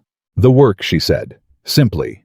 Not as a motivational answer, but as a factual one. The mission. The people in the room who are going to depend on the person who got trained here. The people who are going to be in that hard situation and need someone who knows what they're doing. She held his gaze. The doubt costs me something every time. It does. I'd be lying if I said it didn't. But the work is bigger than the doubt, so I focus on the work. Daniel was quiet for a long time. Then, what you did 3 years ago, he said carefully. 11 people. Emily's expression didn't change, but something shifted behind it. A brief, controlled movement of something that was not quite memory and not quite grief, but lived in the same territory as both. They had people waiting for them, she said. I had options they didn't know about. The decision wasn't complicated. It was complicated, Daniel said. The file says it was complicated. The file says what happened, Emily said. It doesn't say what it felt like in the moment. She paused. In the moment, all you're doing is solving the problem. The weight of it comes later, when you have time to feel it. Daniel looked at her. Do you still feel it? Yes, she said, without hesitation. Good, Daniel said. And then, because she looked at him with slight surprise at the word, not because it should hurt, because soldiers who stop feeling the weight of those decisions are the ones I worry about, the ones who've separated the act from the consequence. He shook his head. You feel it. That means something important. Emily was quiet for a moment. Then she said, You're a better evaluator than you gave yourself credit for just now. Daniel almost smiled. Almost. I'm working on being an honest one, he said. That's a different thing. It's harder, she said. Considerably, he agreed. The documentation process took another 2 hours. By the time the official results were fully recorded and acknowledged, the field had gone from 500 soldiers to a few dozen. The evaluators completing their paperwork, the last of the participants finishing their post-evaluation requirements. Holt was among the last to finish. She had been carrying something since the moment Voss read the file carrying it, the way you carried something that had rearranged a piece of your internal furniture and you hadn't finished adjusting to the new configuration. She found Emily signing her final documentation at the station near the exit. I want to ask you something, Holt said. Emily looked up from the paperwork. When you were 23, Holt said. In that operation, were you scared? Emily looked at her for a moment. Yes, she said. But you still made the call, Holt said. The fear doesn't stop the thinking, Emily said. You can be afraid and think clearly at the same time. That took me a while to learn, but once you learn it, it doesn't leave you. Holt thought about that. How do you learn it? By being in a situation where you don't have the option of waiting for the fear to go away before you act. Emily said. You act with it, and you discover that you can, and you carry that discovery forward. Holt was quiet. You're going to be in rooms like that, Emily said. Not as a warning, as a fact delivered with the care of someone who respected the person they were speaking to, enough not to soften it. Not the same rooms, different rooms, but the same shape of moment. And when you're in them, you're going to remember that the fear and the capability exist in the same space. They don't cancel each other out. Holt held that. Thank you, she said. The words felt inadequate for what she meant, but they were the words she had. Emily looked at her. Do good work, Holt, she said. That's all any of it is. Rourke was the last person to speak to her that night. He found her as she was preparing to leave the documentation area. Her evaluation materials organized her gear, squared everything about her, signaling that she was ready to move on to the next thing, whatever that was. He stopped beside her. I want to say one more thing, he said. She waited. I've been trying to figure out the word for what you did, he said. In the leadership stages, in the final challenge, the thing you did with the team. He thought for a moment. It's not tactics. It's not leadership technique. Those are the words people use, but they're not the right words. Emily looked at him. What's the right word? Rourke was quiet for a second. Dignity, he said. You treated every person on that team with dignity. Not as a resource, not as a problem to manage, as a person who had something specific to offer, and you made sure they had the chance to offer it. His jaw was slightly tight. I've served for a long time. I've had a lot of leaders. I can count on one hand the ones who did that consistently. Emily looked at him for a long moment. That's the word, she said. I thought so, Rourke said. He held out his hand. She took it. They shook. Firm, direct brief. The handshake of two professionals who had moved past the beginning of something and arrived at something more durable. Rourke walked away. And Emily Carter stood alone for a moment in the space where 500 people had been. She thought about the morning, the roster, the laugh that had crossed the field. She thought about the sealed file, The words Voss had read the operation that lived in her memory, in a way that the file could only approximate the actual texture of it. The cold clarity of the decision, the faces of 11 people who had come home. She thought about what Daniel Cross had said to her. And she thought about what she had said back to him because it was the truest thing she had been able to offer. The work is bigger than the doubt. She had believed that at 23 in a situation that had demanded everything she had. She believed it still. She picked up her documentation file and walked toward the exit. Tomorrow, she would be somewhere else, in front of a different set of people, carrying the same classified record and the same absence of public reputation in whatever room she was entering. And she would do the same thing she had always done. Show up, perform, let the work speak. The field was quiet behind her as she walked. The lights were still on. 3 weeks after the combat readiness evaluation ended, a new directive arrived at Fort Sentinel Ridge. It came from the Special Operations Training Command, a level above Colonel Voss's direct authority, which meant it had been drafted and approved by people who did not issue directives casually. The document was 14 pages.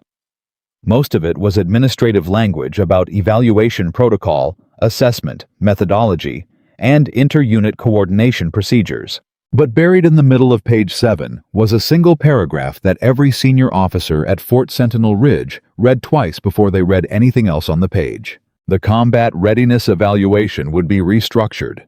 Effective immediately, the assessment criteria would be reviewed and updated by a designated officer, whose role was specifically to identify gaps between the evaluation's stated objectives and its actual performance outcomes, to find the places where the system was measuring what it was accustomed to measuring rather than what it needed to measure. The designated officer was Captain Emily Carter. Daniel Cross read the directive alone in the briefing room. He read it twice, set it down, picked it up, and read it a third time. Then he did something he hadn't done in a very long time. He sat back in his chair and he let himself feel the full weight of what he was looking at, without immediately converting that weight into a task or a plan or a next step. He just let it sit. The system had sent her back, not as a participant, not as a student, as the person responsible for improving the system itself. He thought about the morning 3 weeks ago, the roster, the laugh, the way the sound had carried. He thought about page 7 of the directive and the single paragraph, and the name printed in official type at the bottom of it. He thought about 19 years of a standard he had built with genuine care and genuine intention, and the blind spot he had been carrying inside that standard without knowing it was there.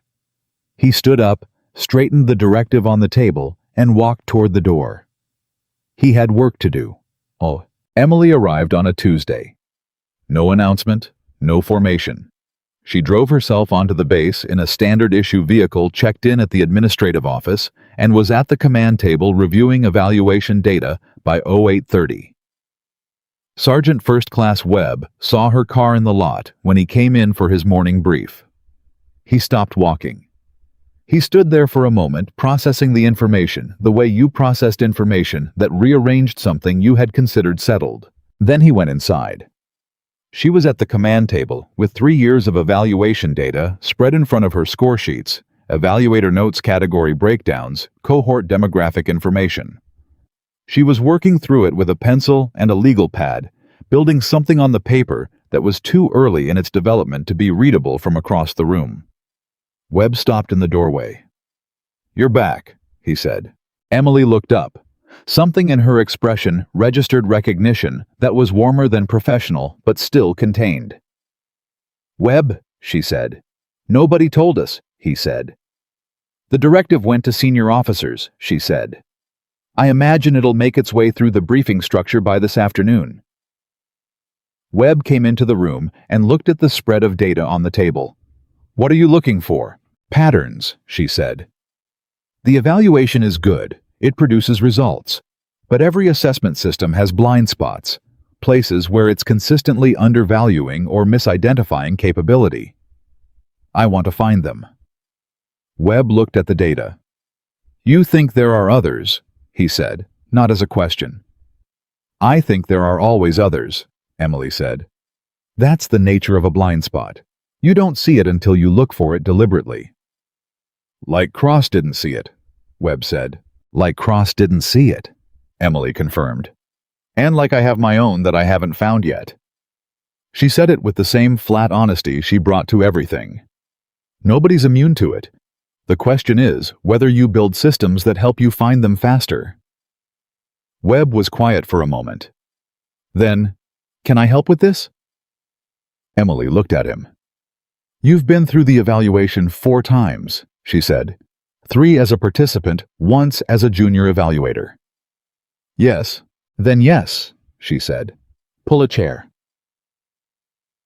Garza found out about the directive at the 0900 brief.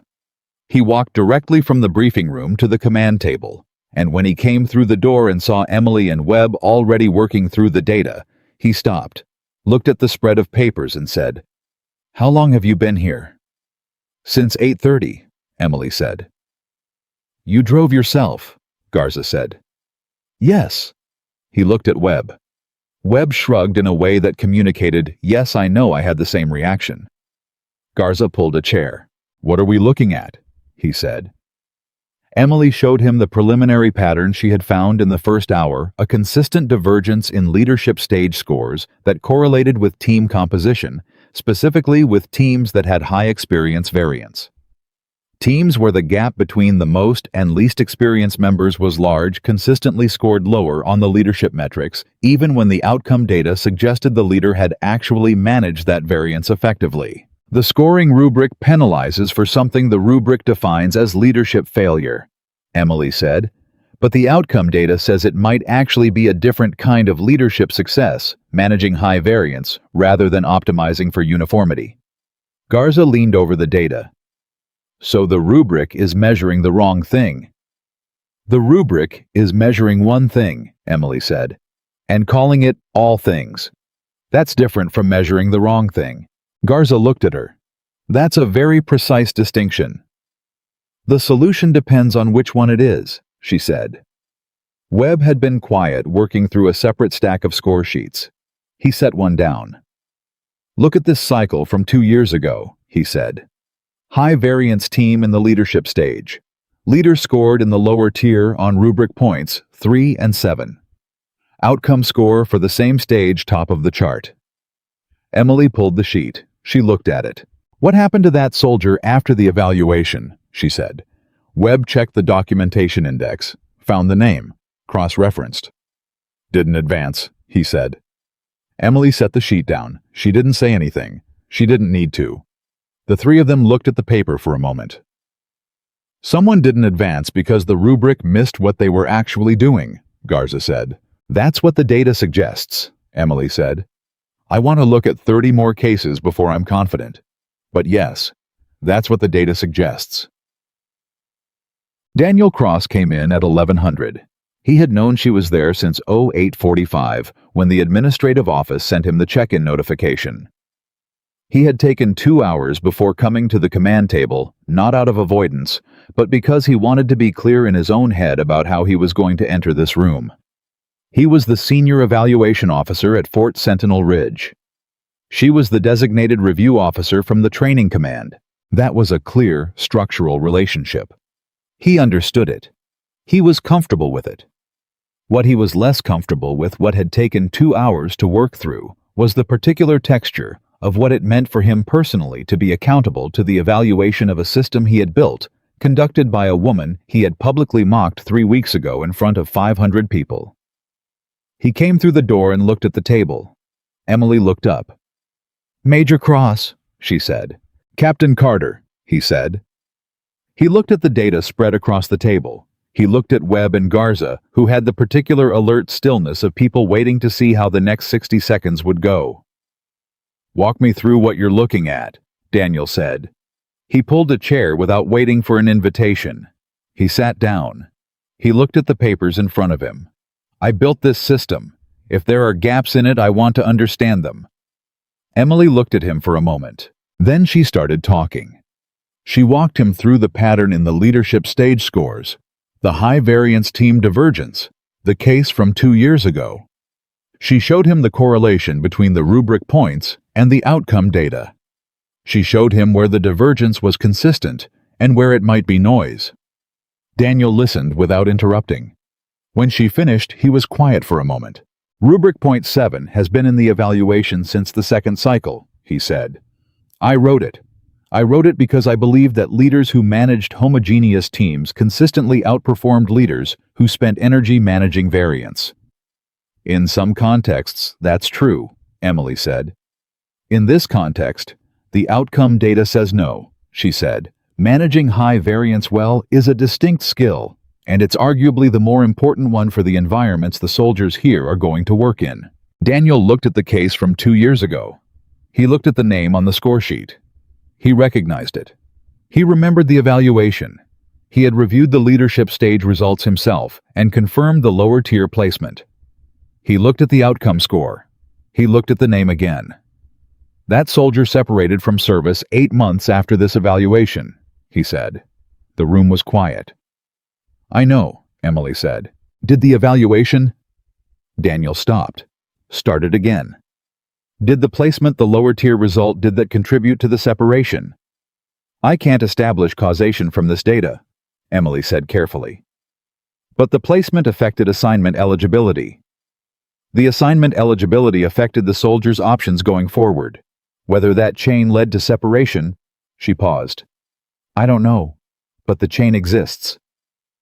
Daniel looked at the paper for a long time. Webb and Garza were not moving. Fix it, Daniel said finally. His voice was even, controlled. But underneath it was something that Webb, who had worked with him for 4 years, had never heard before. Whatever the rubric needs, fix it. I'll support the revision through the command structure. I'll need your institutional knowledge to do it well, Emily said. You know why every element of this system is the way it is.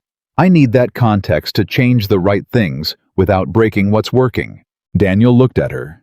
The particular quality of that moment, a man being asked by the person he had underestimated to collaborate on improving the system he had spent his career building, landed with a weight that the room felt.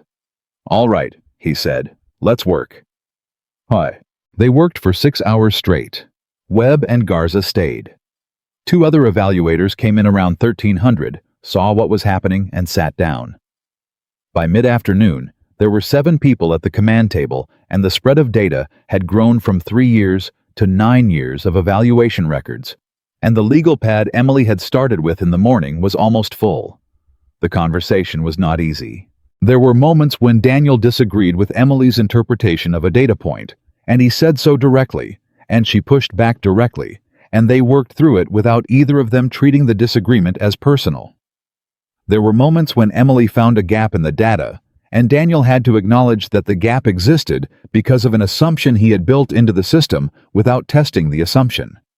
Those moments were harder for him, and he didn't hide that they were harder, and the people around the table watched him work through them with a respect that was different from the respect they had given him before, because it was easier to respect a man who held a standard than to respect a man who could identify the limits of his own standard and keep working anyway.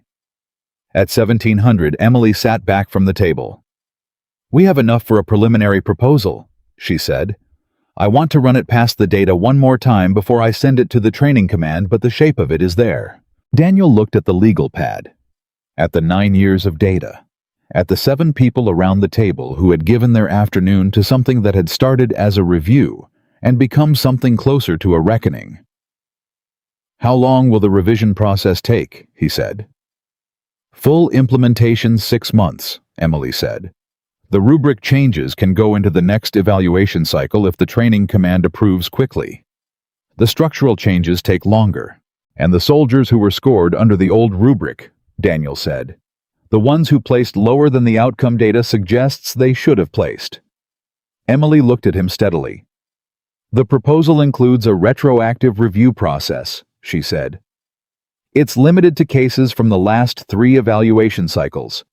Anyone whose leadership stage score shows the high variance divergence pattern will be reevaluated. Reevaluated, Daniel said. Their records reviewed and their placements reconsidered, she said. That's going to be a significant administrative undertaking, Daniel said. The training command may push back. I know, Emily said. I'm going to make the case that it's necessary. She paused. The work matters or it doesn't. If it matters, we fix what we got wrong. Daniel looked at her. He thought about a sentence she had said to him on the last evening of the evaluation 3 weeks ago when he had asked her what kept her moving forward through every room that started with doubt. The work is bigger than the doubt.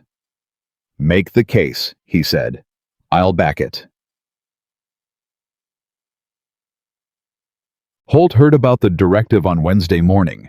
She was in the middle of a pre-training briefing when one of the other soldiers mentioned it casually as a piece of news, not as something that required particular response. Holt stopped listening to the briefing. She thought about the conversation she'd had with Emily on the last night of the evaluation. The question she'd asked about fear, the answer she'd received. The fear and the capability exist in the same space. They don't cancel each other out. She thought about the name on the directive, about the fact that Emily Carter had scored the highest leadership integration result in the evaluation's 12-year history, and was now back in the building reviewing the system that had given her that score, looking for the places where the system was failing the people it was supposed to serve. She thought about what it meant that the first thing Emily had done with the authority the training command had given her was look for the soldiers the system had gotten wrong. Not her own advancement, not her own recognition. The soldiers the system had gotten wrong. Holt sat in the briefing for another 10 minutes and then quietly requested to be excused. She walked to the command building. She knocked on the open door of the room where Emily was working. Emily looked up. I want to know if I can be useful, Holt said. On the review, on whatever you're doing here. Emily looked at her for a moment. You're in training rotation this week. I can apply for a temporary reassignment to the review team, Holt said. If the review team is something I can apply to join. It is, Emily said. Then I'm applying, Holt said. Emily held her gaze for a moment. Why? She said. Not challenging, genuinely asking. Holt thought about the answer carefully before she gave it. Because you showed me what the work is supposed to look like, she said. Not the performance of it, the actual thing. And I want to be part of something that's trying to do the actual thing. Emily was quiet for a beat. Submit the reassignment request to Sergeant Garza, she said. He's coordinating the team logistics. If the rotation allows it, you're in. Holt nodded. She was almost out the door when Emily spoke again. Holt, she said. Holt turned. The retroactive review is going to find cases that are hard to look at, Emily said. Soldiers who were affected by the system's gaps in ways that can't be fully corrected. That part of the work is going to cost you something. Holt held her gaze. I know, she said. Good, Emily said. Come back when the reassignment is approved. Rourke found out about the retroactive review through Garza on Thursday. He sat with it for a long time. He had been through the evaluation system twice. He had placed well both times, but he thought about the data Emily had described, the high-variance team divergence, the rubric points that measured the wrong thing, and he thought about the team compositions in his own evaluations, and whether the rubric had captured what he had actually done. He thought he had probably been lucky. The right team composition, the right variance level, the rubric measuring the things he happened to be doing in the ways it happened to measure them. He thought about the soldier from 2 years ago whose name was on the case sheet. He didn't know that soldier personally, but he knew the evaluation cycle. He had been through the same system that year as a participant. They had been on the same field. One of them had placed well. One of them had been affected by a rubric that missed what they were doing. Rourke thought about that for a long time. Then he went to find Daniel Cross. He found him in the briefing room, working through documentation related to the proposal Emily had drafted. I want to understand the retroactive review, Rourke said. Daniel looked up. Sit down, he said. Rourke sat. Daniel walked him through it. The data pattern, the rubric gap, the 3 evaluation cycles that would be reviewed, the process for reconsidering placements. How many cases? Rourke said. Early estimate 40 to 60, Daniel said. 40 to 60 soldiers who placed lower than they should have, Rourke said. That's the estimate, Daniel said. Some of those placements had downstream effects, assignments, advancement eligibility. Some of it can be corrected. Some of it... He stopped. Can't be, Rourke said. Can't be, Daniel confirmed. Rourke was quiet. You built the rubric, he said, not as an accusation, as a fact that needed to be stated. Yes, Daniel said, with the best information I had at the time, with genuine intention to build something that worked. He looked at the documentation in front of him. Intention doesn't fix outcomes. No, Rourke said, it doesn't. They sat with that together for a moment. What does it fix? Rourke said. Nothing, Daniel said. But it determines what you do next. He looked at Rourke directly. You do the work. You correct what you can correct. You build the next version better. And you carry the cases you couldn't fix as the reason you don't let the next version get complacent. Rourke looked at him. That's what she told you, he said. Daniel almost smiled. Almost. She's more articulate than I am, he said. But yes. The proposal reached the training command on Friday afternoon. It was 41 pages. Emily had worked on the final version until 200 the previous night with Daniel reviewing each section and Garza cross-referencing the data citations. Webb had read the full draft at midnight and found 3 places where the language was technically accurate but rhetorically weak, and Emily had revised all 3 without argument because he was right. The 41 pages contained the rubric revision proposal, the structural assessment changes, the retroactive review process, the data supporting each recommendation, and a section at the end that Emily had written alone in the early hours of Friday morning that was unlike anything else in the document. It was a direct statement about the systemic nature of the gap the review had found. It did not use soft language. It did not cushion the finding or distribute the accountability across abstractions. It named what the gap was, a measurement bias embedded in a system built by people with good intentions, who had not examined whether their pattern recognition was capturing all of the patterns, and it named what the consequences of that gap had been specifically and in documented terms. And then it said this: the purpose of this proposal is not to assign blame for a system built in good faith. It is to establish a precedent for the kind of ongoing deliberate review that prevents good faith from becoming an excuse for unexamined error. This system can be better. It should be better. The soldiers who will pass through it next year deserve better. The soldiers who passed through it in the last 3 years and were affected by its gaps deserve the acknowledgement that we can name the error, and we can fix what is fixable, and we will not pretend the unfixable did not happen. Daniel had read that section at 01:30 and sat very still for several minutes. Then he had written 3 words at the top of the page: "This is right," and signed his name. The training command response came back on Monday. It arrived as a formal authorization document, all 14 pages of it, with approval signatures from 3 levels of the command structure.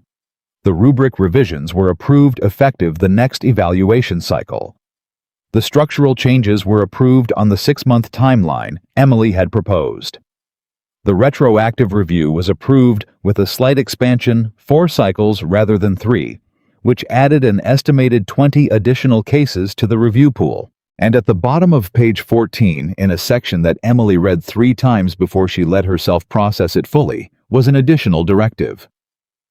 The Special Operations Training Command was establishing a permanent evaluation review office at Fort Sentinel Ridge. The office would conduct ongoing assessment of evaluation methodology, identify systematic gaps, and produce annual recommendations for revision. The designated officer in charge of the Evaluation Review Office was Captain Emily Carter. Permanent assignment. She read it a 4th time. She set the document down on the command table. The room was empty. It was 07:30, and nobody else had arrived yet. Just Emily, the document, and the quiet of the building in the early morning. She sat with it for a long moment. She thought about a lot of things in that moment. She thought about the classified file, and the operation that lived in it, and the 11 people, and the weight that came later when you had time to feel it. She thought about walking onto a field full of 500 skeptical soldiers with a name on a roster and a designation that had made a decorated officer laugh. She thought about Dana Holt asking whether she had been scared, and the honest answer, and the follow-up, "But you still made the call." She thought about all the rooms she had walked into that started with doubt, and she thought about what it meant that the answer to a lifetime of those rooms was not a private vindication, not a moment when the doubters finally acknowledged what she had always known, but this, a permanent office, a mandate, a job, the work to be done. She picked up her pen and started her first daily log entry for the Evaluation Review Office.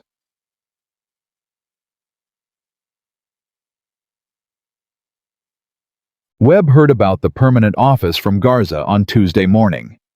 He had been doing a training brief when Garza appeared at the back of the room and waited. Something in the way Garza was standing communicated that what he had to say was not urgent, but was not small either. Webb wrapped the brief, dismissed the group, and walked over. Garza told him. Webb stood there for a moment. "Permanent," he said. "Permanent," Garza confirmed. Webb looked at the wall for a second. "She's going to change this place," he said. "She already has," Garza said. "More," Webb said. "Structurally. The way this place runs, the way this system measures people, what it does with the ones it gets wrong, all of it. She's going to change all of it." He looked at Garza. "And Cross is going to help her do it." "Yes," Garza said. "And we're going to help them," Webb said. "That's why I came to find you," Garza said. Webb nodded. He picked up his briefing materials. He thought about the morning 3 weeks ago when he had read a name on a roster and formed 6 judgments before a single stage had been run. He thought about the person those judgments had been about, and the permanent office, and the 40-plus cases that were going to be reviewed, and the soldiers who had not advanced, and the ones who had separated, and the ones who might have a different version of their story now because the system was going to look at them again. "When does the office officially open?" he said. "She's already working," Garza said. Webb almost laughed. Almost. "Of course she is," he said. "Of course she is."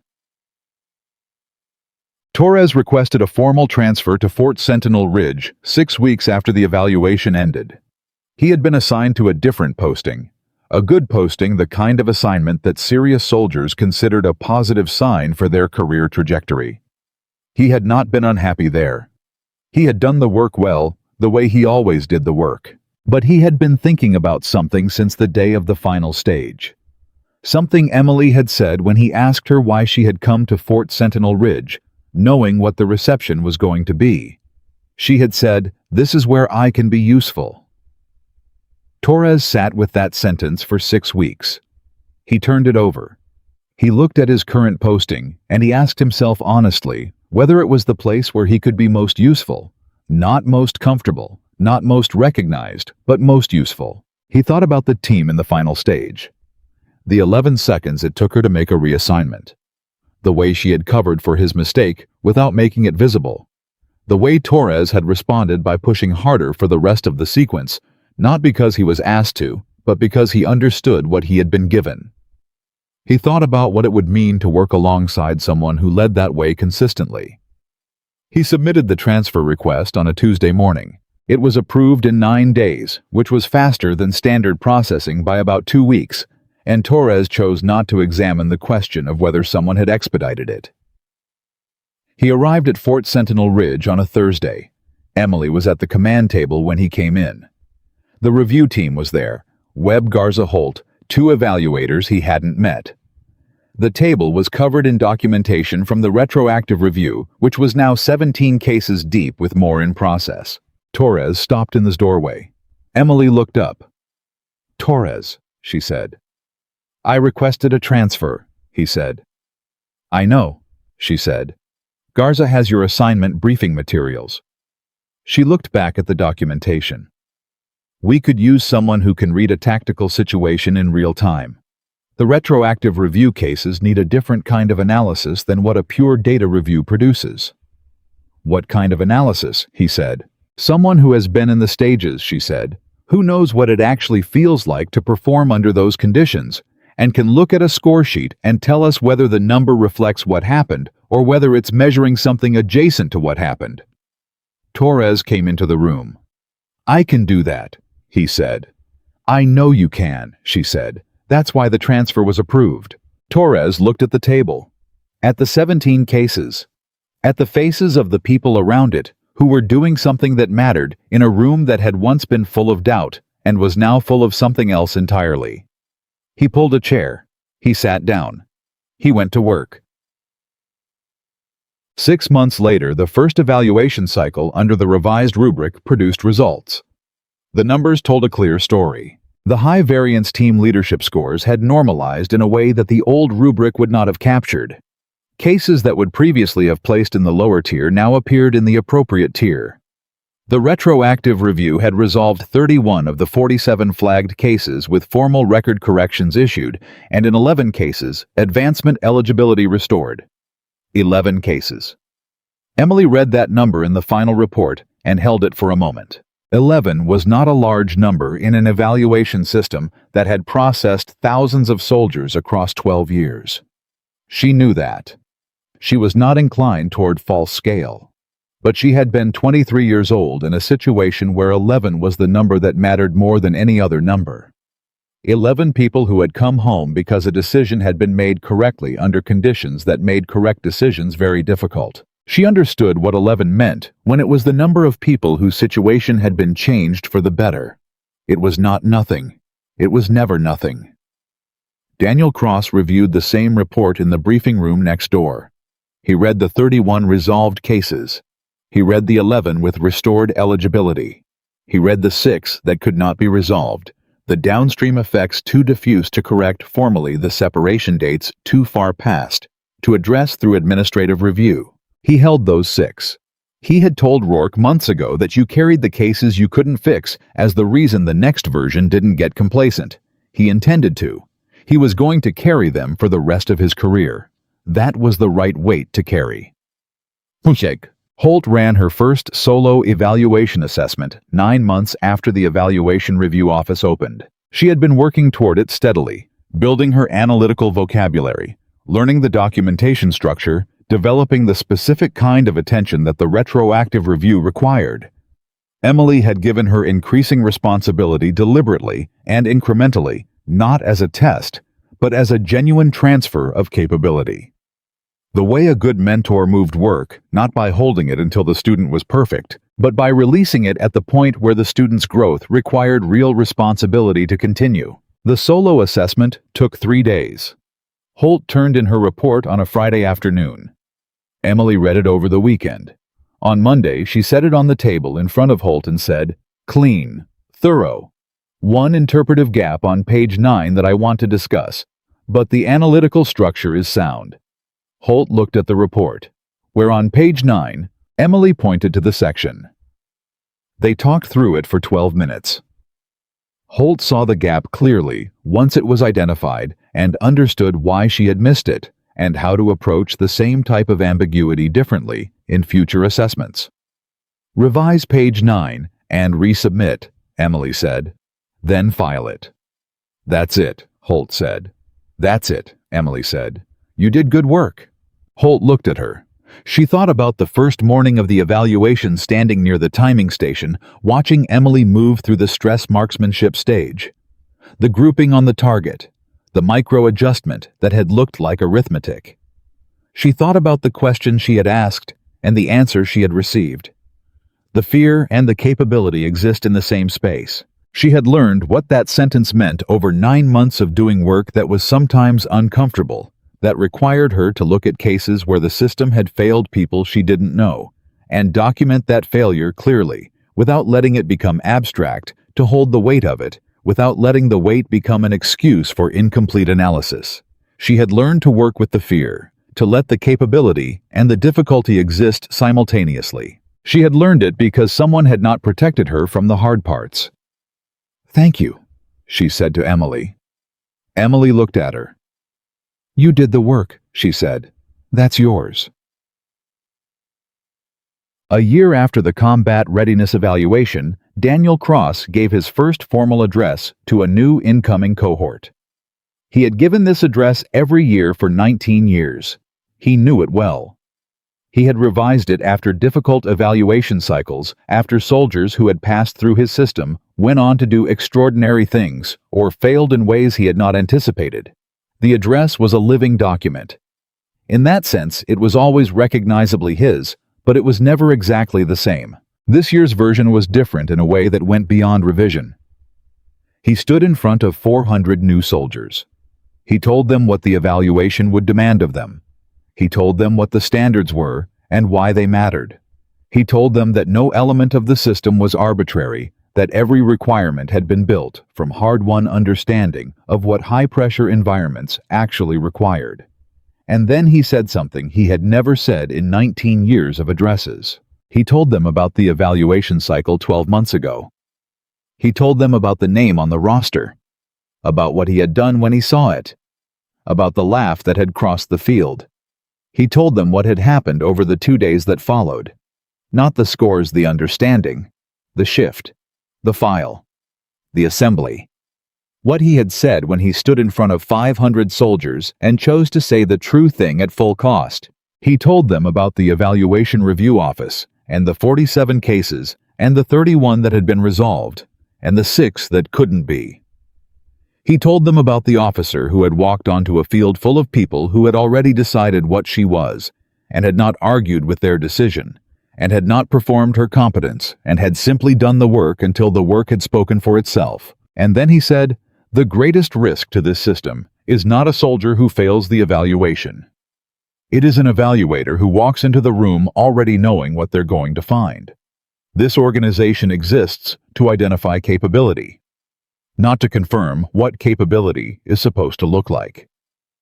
The room was very quiet. "Do not be that evaluator," Daniel said. "Not with yourselves, not with each other.